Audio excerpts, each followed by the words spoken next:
Do you mind if I talk for a while about something I love? About water and the ocean. Ever since I can remember anything at all, the light, the smell, the sound and motion of the sea has been pure magic. Even the mere intimation of its presence. Gulls flying a little way inland. The quality of light in the sky beyond hills which screen it from view. The lowing of foghorns in the night. If ever I have to get away from it all, and, in the words of a Chinese poet, wash all the wrongs of life from my pores, there's simply nothing better than to climb out onto a rock and sit for hours with nothing in sight but sea and sky. Although the rhythm of the waves beats a kind of time, it's not clock or calendar time. It has no urgency. It's timeless time. Because I know I am listening to a rhythm which has been just the same for millions of years.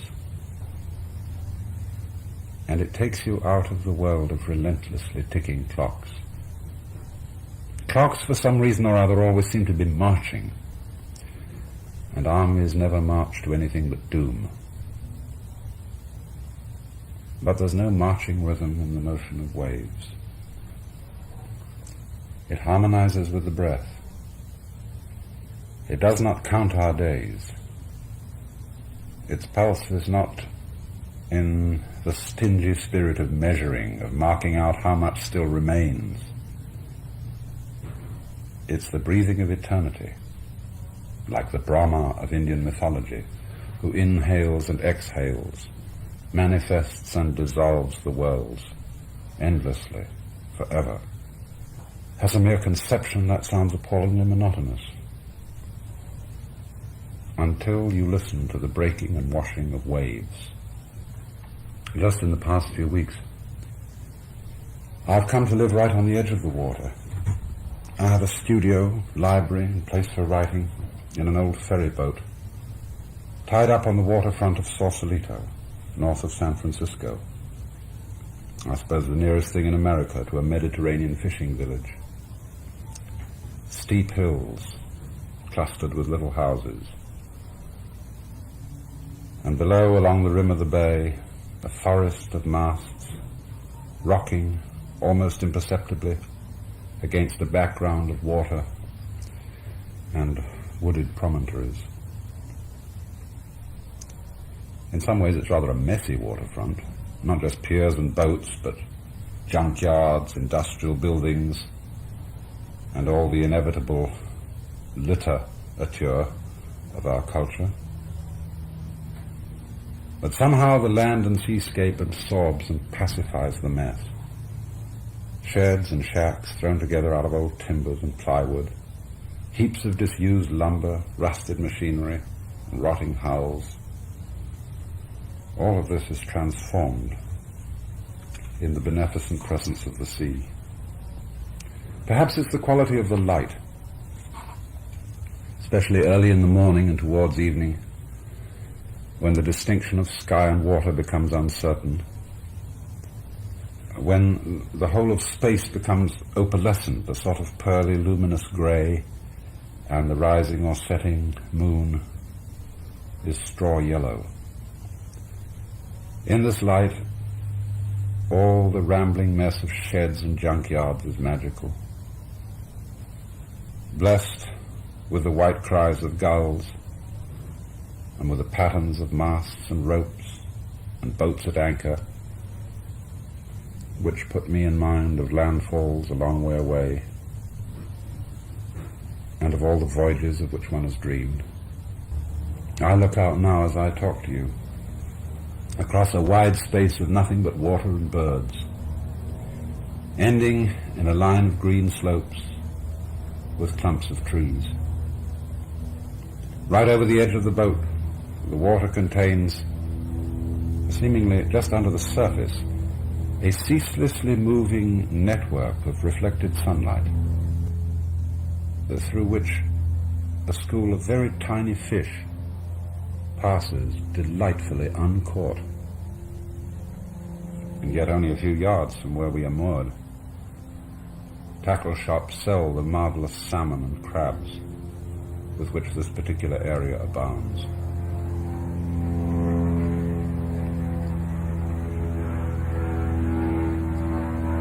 This is the paradox of the ocean. Sand, flying spray, pebbles and shells, driftwood, sparkling water, space incredibly luminous, with cloud banks along horizons, underlying skies into which one's imagination can reach forever. But under the surface of both sky and water, there's the grim business of preying. Men and birds against fish, fish against fish. The tortuous process of life continuing by the painful transformation of one form into another.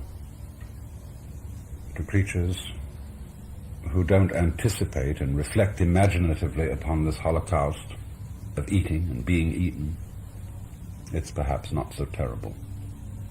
But poor man, skillful beyond all other animals by being able to think in time and knowing the future, he dies before he's dead, he shrinks from the shark's teeth before they bite him. He dreads the alien germ long, long before its banquet begins.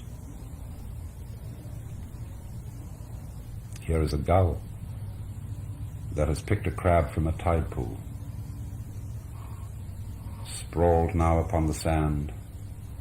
The crab shrinks from the walls of its shell, resounding to the tap, tap, tap of the gull's beak. Who's that knocking at my door? I suppose the shell of the crab, the clam or the mussel, is the boundary of its universe. To put ourselves in their position, we should have to imagine a knocking sound, louder and louder, that doesn't come from anywhere in particular, from the door or the walls or the ceiling or the floor. Think of a knocking that comes from everywhere, that beats against the boundaries of space and consciousness, that comes as the intrusion of an utterly unknown dimension into our own familiar world. Let me in. Let me in. I love you so much I could eat you. I love you to the very core, especially the soft, juicy parts, the vitals most tender and alive. Surrender to this agony, and you will be transformed into me. Dying to yourself, you will become alive as me. We shall all be changed in a moment, in the twinkling of an eye, on the morning when the last trumpet sounds. For behold, I am he that stands at the door and knocks. There's no way of getting around it, is there? The gull isn't rapacious or greedy. It's just that his being alive at all is the same thing as eating crabs. Seabirds are transformations of fish. Men are transformations of wheat, chickens and steers. And the love for the food is the agony of the food. To object to this inseparability of pleasure and pain, life and death, is simply to object to existence. But of course, we cannot help objecting when the time comes. Objecting to pain is pain. So far as we know, the gull and the fish don't philosophize. They enjoy life when they're eating it and hate it when being eaten. They don't reflect upon the process as a whole and say how rough it is that we have to work so hard for a living, or it's just hell having to watch out all the time for those gulls. I'm sure that in their world, this is something that just goes along with life, like having eyes or feet. But man, with his astonishing ability to stand aside from himself and think about himself. In short, to comment on life. Man has done something which confuses his own existence down to its roots. For the more sensitive he is, the more man finds the very act of living in conflict with his moral conscience. Upon reflection, a universe so arranged that there is no way of living except by destroying other lives seems to be a hideous mistake. Not a divine, but a devilish creation. Of course, there's the myth that once upon a time things were quite otherwise, that there was no death, that the lion lay down with the lamb, but that since then there has been a fall, a vast error, which has corrupted the whole of nature. All that must have been eons ago, perhaps in some other galaxy where the conditions of life were quite different. Or perhaps the ghastly mistake was just that step in man's evolution which made it possible for him to comment, to reflect upon life as a whole. In being able to stand aside from life and think about it, he put himself outside it and found it alien. Perhaps thinking about the world and objecting to its whole principle are simply two aspects of the same mechanism. The very words suggest, don't they? Perhaps we must object to everything that becomes an object.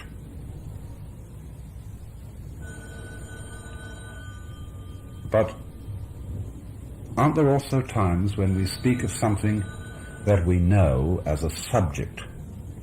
The subject of this book, the subject I am now studying. Would it be possible to subject to life instead of objecting to it? Is this playing with words, or does it possibly mean something? Now, if the gulls and the fish don't philosophize, they have no consciousness of life being either good as a whole or bad as a whole. So when we philosophize and pity the poor fish, that's just our problem. From its own standpoint, the world of animals and insects doesn't find itself problematic at all. There's not the slightest evidence to suggest it. On the contrary, I'm inclined to feel that all these creatures really swing and go on living up to the very moment when the game is no longer worth the candle. I'm quite sure they don't lecture each other about their duties or worry about where they're going when they're dead. Isn't it then rather an enormous relief for us men to see that the plant and animal world is no problem to itself, and that we are wasting intellectual energy in making moral judgments about it? But, of course, we can't return to the unreflective consciousness of the animal world without becoming animals. To be human is precisely to have that extra circuit of consciousness which enables us to know that we know, and thus to take an attitude to all that we experience. The mistake that we've made, and this, if anything, is the fall of man, is to suppose that that extra circuit, that ability to take an attitude to life as a whole, is the same as actually standing aside and being separate from what we see. We seem to feel that the thing which knows that it knows is one's essential self. That, in other words, our personal identity is entirely on the side of the commentator. We forget that self-consciousness is simply a subordinate part and instrument of our being, a sort of mental counterpart to the finger-thumb opposition of the human hand, and which is you, the finger or the thumb. Look at the stages of differentiation. First, the organism from its environment, and with this, knowledge of the environment. Second, the distinction of knowing knowledge from knowledge itself. But all this, like the finger-thumb opposition, is a difference which does not divide. The thumb isn't floating in the air alongside the rest of the hand. At their roots, they're joined. And at our roots, we are joined to the whole subject of nature. Of course, you may say that nature or the universe is just a big abstraction. But tell me, is an orange just an abstraction from its component molecules?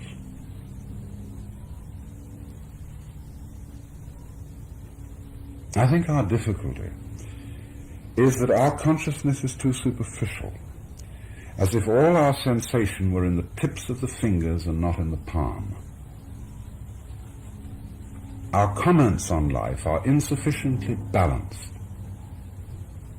by the clear sensation that what we are talking about is ourselves,